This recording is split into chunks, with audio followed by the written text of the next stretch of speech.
көп мастураттар кайрылат да, кайрылганда айтат, биздин атабыз сабакка катышат, даватка чыгат, Куран жаттаган, кичине илими бар, сакалы бар. Бирок үйгө келгенде Фираундай эле көрүнөт дейт. Сиз тааныйсыз менен сүрөттөрү бар дейт. Муфти менен сүрөтү бар дейт. Абдушкур ажы менен чай ичип турат дейт. Ушинтип айтат да. Анан үйгө келгенде эле ушу Фираун болуп кетет. Ошолорго айтып дайындап койсоңуз жакшы боло беле дейт. Айтайын дегеним, мусулманчылыктын жолун кармангандар мусулманчылыкты жеке өзүнө гана байлап алат дагы, ошол мусулманчылыкта ата деген түшүнүк дагы мааниге экендигин эстен чыгарып коет. Жакшы ата, жакшы күйөө, жакшы жолдош, жакшы дос дегендердин бардыгы мусулманчылыкта чагылдырылган. Кээ бир адамдар мусулманчылыкта өзүнүн кызыкчылыгынын тегерегинде гана мусулман болот дагы, өзүнүн зыянына келген жерде мусулман болгусу келбей кеткендер дагы бар. Ар дайым бийиктикте жүргөн пайгамбарыбыз жашоонун бардык тармагында дагы ар дайым туу чокудай эле. Пайгамбар алейхиссалам ибадатта эч кимибиз жете албагыдай жогоруда болгондой эле, башка бардык тармактарда дагы өзүнүн балдарына болгон мамилесинде, аялына болгон мамилесинде, тууган урукка болгон мамилесинде ал өзүнүн улуулугун дайыма бизге көрсөтүп турар эле. Адамзаттын сыймыгы болгон пайгамбарыбыз саллаллаху алейхи ва саллям өтө үлгүлүү жашады. Адамзат анын теңдешин көрө алган жок.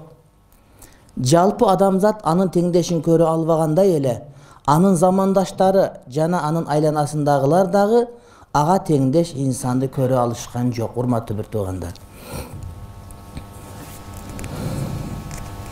Арадан 14 кылым өтсө дагы биз Хадича энебизди, Айша энебизди, Умму Салам энекебизди, Хафса энекебизди энебиз деп айткан учурда кадимкидей жүрөгүбүздөн бир жылуулук келет.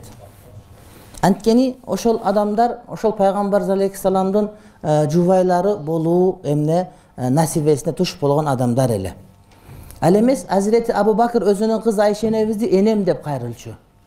Азирети Абу Бакыр өзү көтөрүп жоңойгон кызын эмне энем деп кайрылчу. Анткени Ахзаб сүрөсүндө пайгамбардын аялдары момундардын энелери деген аят келет да. Пайгамбардын аялдары момундардын энелери деген аят келет. Азирет Абу Бакыр ошол себеп менен өзү көтөрүп чоңойткон кызын дагы энем деп кайрылчу, урматтуу бир тууганым. Бирок ушундай сыйлоолор, урмат көрсөтүүлөр пайгамбарыбыздан айрылган анын аруу аялдарынын кайгысын жеңилдете алган жок. Ага бардык адамдар урматтуу мамиле кылышат эле. Бирок пайгамбар өтүп кеткенден кийин алардын жашоосу мурдагыдай болбой калды.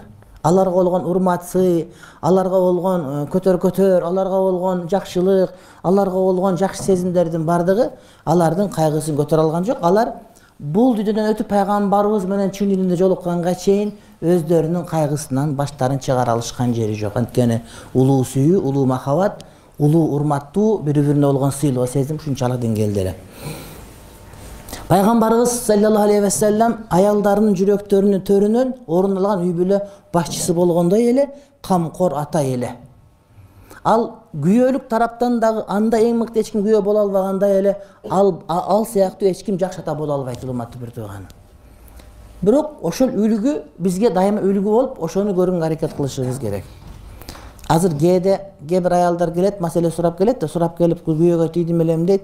Качан десең дейт, күйөөм өлгөнүнө дейт, 3 ай болду дейт, 5 ай болду мен күйөөгө тийдим дейт. Мен айттым, өмүр бою таппай жүргөндө толтура саң эле табылып калып турсам, күйөөм өлгөнгө чейин эле билет болчумун аны. Ушундайлар дагы кездешип калат да. Эмне үчүн мындай? Эма туура шарият боюнча 4 ай 10 күндөн кийин күйөөгө тийсе боло берет. Бирок эгерде чындап сүйгөн жүрөгүндө орун алган болсо, анда эч кимге алмаштыргысы келбейт эле да. Көрдүңөр, урматтуу бир туугандар. Демек ошол аялдардын жүрөгүндө биздин орунубуз барбы, жокпу деген маселелер бир эркек ойлоп коюш керек сөзсүз түрдө. Эгерде кокус өлүп калсам, башка болуп калсам, же ооруп калсам, мени таштабай, ошол мени жакшы көргөндүгү үчүн, менин кылган жакшылыгым үчүн ал ошол чыдап мени күтө алабы, жокпу деген суроону ар ким бериш керек. Ар ким өзүнүн аялын өзү билет. Сен курсаган тойгузуп аткан үчүн сага муктаж болуп отурган болушу мүмкүн, бирок өлүп калсаң, башка болсоң кандай? Ал аялдын күнөөсү эмес, ал эркектин күнөөсү ушунун жүрөгүнө кире албаган деген сөз. Адам, пайгамбар 9 аялдын башын бир убакта кошуп алган адам. А биздики бир аялдын өзүн дагы кээде жүрөгүн өзүбүзгө тарта албай калабыз, анткени биз ага туура эмес мамиле кылып аткан болобуз. Туура мамиле каяктан болот? Пайгамбардын сүннөтүн толук карманууда болот. Үйдүн сыртында дагы ичинде дагы бирдей болгон болсоң, аял ушул жетиштүү урматтуу бир тууганым. Аны адам катары көрүп сурай турган болсоң. Биз үйдүн сыртында үлгүлүү мусулман, үйдүн ичинде таптагыр бөлөк адам болуп кетебиз.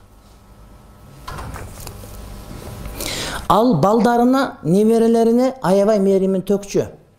Ушундай мамиле кылып жатканда дагы алардын назарын акыретке бурууда кайдыгер калтырган эмес. Ал балдарын, неберелерин кыйын жакшы көрчү, бирок аларды жакшы көргөндүгү алардын акырет маселесинен оолактап кеткенин шарт түзгөн эмес. Биз балдарды жакшы көрүп уктабасын кой, уктабасын, ойнобасын, балалыгын сүрүп алсын, кийин деле окуй берет деп отуруп, динден алыс кылып коебуз балдарыбызды. Мына ошол туура эмес тарбия.